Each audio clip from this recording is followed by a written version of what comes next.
credit or criminal or the military. They want you under their control.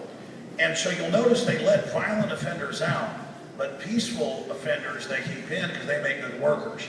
And if you look at the big prison industries, most of them are owned by big banks that are on record, even in Bloomberg Financial, laundering drug money. So the drug dealers ship the drugs in, and when you're dumb enough to get caught with their drugs, they put you in a slave camp. The prisons are modern slavery. And so that's what's going on. And so that's why it's important. The media acts like, the culture, Hollywood drugs are cool and fun.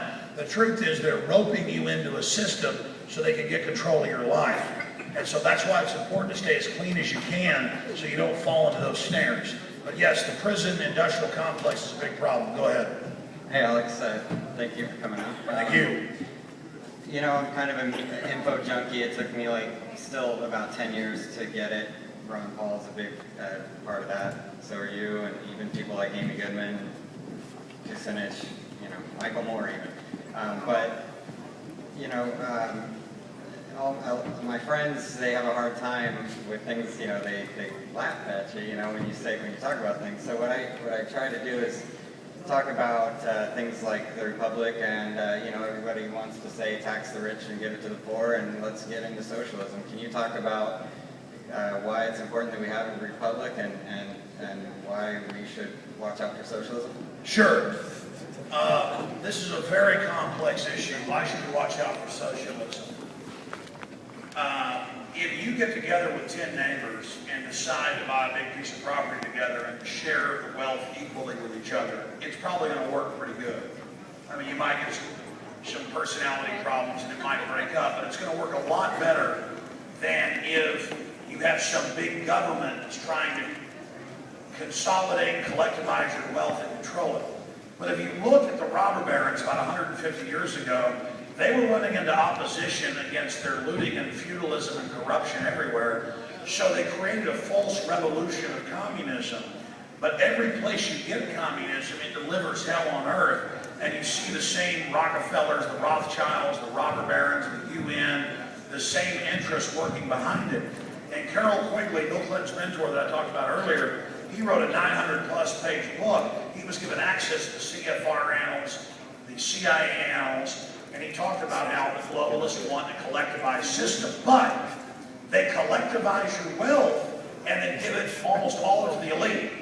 Europe and the United States are about to pass a Rubicon, where roughly 2/3 of your tax money will go in one shape or form or another towards service on the debt. So see, is that socialism? To pay almost all your taxes to trillionaire bankers? We're told billionaires are the richest people. No, folks, trillionaires. So a tiny fraction of the socialized wealth actually goes to help people. And even when they do, you can't have a man in the house, and by the way, we're going to take your kids, and you've got to put your kids on Ritalin. They only give you that money. Here's the best analogy. How did horses get domesticated? How did cows get domesticated? How do you catch wild hogs? In Texas, they're a big problem. How do we do it? You have a fence set up on a piece of property. You've got a grain feeder that goes off every morning at, say, 6 a.m. And it trains the wild pigs to come in and eat the grain. And at first, the little piglets and the sows and the younger, not wise pigs, they all go in and eat. But finally, the big fat boar goes in, and all the rest of the pigs go in. And after about a month, you don't even have to watch them to know when they're going to do it. You know what they do on average. You're going to know that all 50, 60, 70, maybe even 100 pigs, these big troops that are tearing up your crops, they're going to go into this fenced-off area. So one night, you just go set the timer that 5 minutes after that feeder goes off, a gate closes. And I've actually been there a couple times when this happens. Because these cows will destroy cornfields, you name it. They just pull up with about 15 people with semi-automatic rifles, and you just gun down about 75 pigs. And that's what welfare is. Sure, if we had angels running things and we actually gave some money and helped people, I'd be happy to give, but that's not what it's about. It's about domesticating. How they domesticate horses thousands of years ago. Well, they usually just kill the mama and grab the colt and start feeding it, and then it would be your baby. But there were other ways to do it. You do it through feeding them and training them and getting them domesticated. under your control, in a pen where you bring them water and they appreciate it. One way to control a horse is don't give them water for a few days and then come out with a bucket of water. It's going to come over even if it's a wild Mustang. So see, that's the issue, is that they sell it as this loving, liberal, caring thing, but socialism doesn't exist.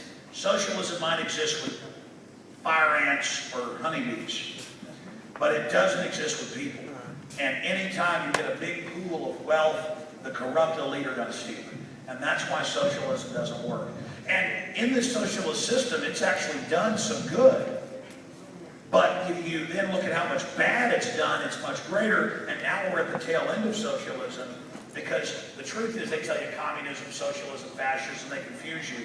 Hitler was a National Socialist. At the end of the day, socialism is death. It is the destruction of human liberty, destruction of human freedom. There's no free lunch, and at the end of the day, it's always a tool of enslavement. Go ahead, Hey, ma'am. Alex. I'm Kimberly.